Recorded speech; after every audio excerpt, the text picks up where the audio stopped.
Welcome to Power Talks, a podcast designed for technology, trends, and insights. Welcome to our podcast series on intelligent UI.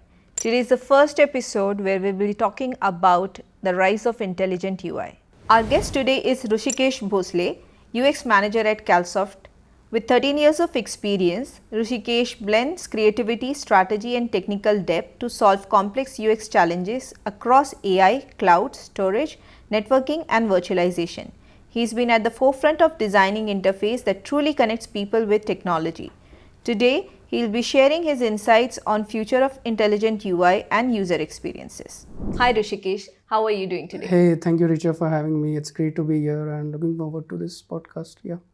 So, Rushikesh, before we jump on to this podcast, let's establish the definition of what is intelligent UI. So, if you look at the traditional, UIs, right? So you give a user buttons, menus, dashboards, right? And then you ask them to, click and figure it out, right? Basically, intelligent UI kind of flicks it, right?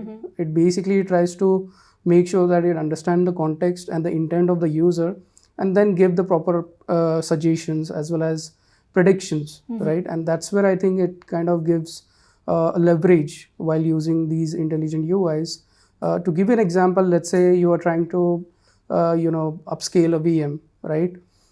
Instead of going through multiple tabs and everything, you by conversational UIs, you can just ask it to do it, right? Or it will give you an insight based on your pattern recognition, right? So that's how it is, I would say. Okay.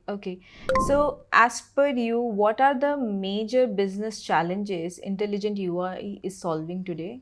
Yeah, sure. So businesses are currently very complex, I would say, right? They're trying to figure it out how to, serve best to their customers, right? And that's where I think, let's say these conversational UIs, right? Like ChatGPT and everything, they're trying to make sure that, user understands the context as well as, people using these interfaces, right? It's very easy for them to, build that journey towards doing whatever they are trying to do in terms of solving the problem, right? Second would be making sure that these enterprise solutions, these are scalable. And when I say scalable, not only in terms of making sure that it reaches the wider audience, but also it's trying to make sure that the overall context and which ranges from demographics and everything, we are making sure that the intelligent UI leverages the NLP and make sure that it provides the guidance based on the languages. So yeah, these are the few I would say. So, how intelligent UI is enabling these modern terms AI, ML, NLP? What is your vision on that? Okay. If you have to really think it from a generalized perspective, they act like a fuel, right? AI being the artificial intelligence, NLP being the natural language processing, ML being the machine learning, right? So what AI and ML does is it understands the user intent of whatever user is trying to do and provides suggestions. NLP is the natural language processing. Basically, it tries to fetch the context and answers based on whatever user is trying to search. Computer vision is basically making sure that whatever is in front of whatever you have provided, right? It kind of detects that and gives you the right approach towards it. A good example would be a radiologist in an hospital, right? If you provided a scan, right, to these AI, ML, and NLPs, it can detect anomalies before doctor has to click anywhere, right? And that's where I think it helps, in our cases as well, where we work with our customers where there are technical admins of, cloud, compute, monitoring tools, dashboards. We kind of make sure that, these tools are helping these technical clients, technical admins to, detect anomalies within, let's say, latency speed or, bandwidth, if it's going beyond or if it's going above, kind of detect it early and then kind of give the proper suggestions and act on behalf of the technical admin itself. And have industries already started adopting intelligent UI, and which are the major industries that have done so? I think so, right? So we hear it in news a lot, right? Some of the few industries would be, let's say, healthcare, right? As I gave the example of doctors, they're already leveraging it for the scans and detect it. Let's say for e-commerce or retail, right? They are helping with the inventories and everything, right? In terms of CalSoft, right? I would say cloud network, virtualization domain itself, right? It's helping them in terms of managing these large workloads, right? And then making sure it, kind of performs and predicts as the business objective is, I would say. And yeah, these are the few that we have seen, and I think the road is long and it's only gonna go up.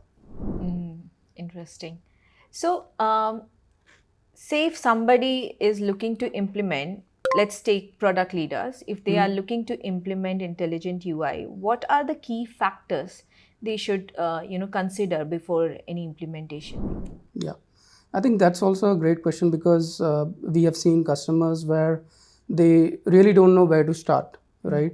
So that's where, understanding of these technologies and then having the right vendors, I would say, like CalSoft, can work in their favor. Second is in terms of scalability, right? Even if, let's say, you have a small subset of data and then you are trying to release a product based out of it, it might work for that particular subset of audience, right? But can it work for the, let's say, when you are designing it for billion users, right? That's where, companies like Google, Cisco, they try to, leverage these kind of thinking and put it into, practice so that it doesn't come as a backfire in terms of while they're releasing these products, I would say. Thanks, Rushikesh. That was insightful. So, I have some questions from our audience. So, the first question is, how is intelligent UI different from just smart automation? Okay. If you think about smart automation, right? Automation is nothing but predefined tasks, right? But when it comes to intelligent UI, right, it's trying to understand the context behind whatever user is trying to do and then provide a guidable, solution towards it, right? And that's where the difference kind of is in magnitude, and it helps users trying to, complete their objectives, I would say. Okay. So, next question, can intelligent UI work with legacy system or only modern apps? Oh, of course, right? So, in CalSoft, we have had these instances where customers have come up with legacy systems which are 20-year-old, right? And that's where, we have built, let's say, an intelligence layer on top of their existing, infrastructure and then try to make it work, and it works precisely and correctly. That's what I can say. So, the last question, what's the biggest misconception about building an AI powered UI? Yeah, so there's a lot of misconception, but the one I would want to highlight is that people think that it's just flashy features that intelligent UI does, but in reality, it's actually giving you trust, it's giving you transparency, and it's giving you very well levels where you can use them in a way which can actually reduce your workload. We have seen technical admins, let's say for a particular operation or a particular task, it might require 5 to 6 hours. It kind of reduced into 10 to 15 minutes, and that's where these intelligent AI actually helps. One example I can give is if you as a technical admin is going through a set of thousands of technical logs, right? And you're trying to find something which is critical, right? It's very important, and you'll be wasting a lot of time in that, right? But this can be achieved within, let's say, 2 minutes, 3 minutes, and that's where the importance works for the intelligent UI. So, this was our episode 1 with Rushikesh Bhosale, where we discussed about the rise of intelligent UI. Please stay tuned with us for more information and our episode 2 which is on building blocks of intelligent UI. Thank you for watching this episode till the very end. If you have any questions and queries, please feel free to write to us at marketing@calsoftinc.com. If you have missed any episode from the series, you can find the details in the description. You can also suggest the topics to us that you would like us to cover in our next episodes. Till then, stay healthy, stay tuned, and see you next time.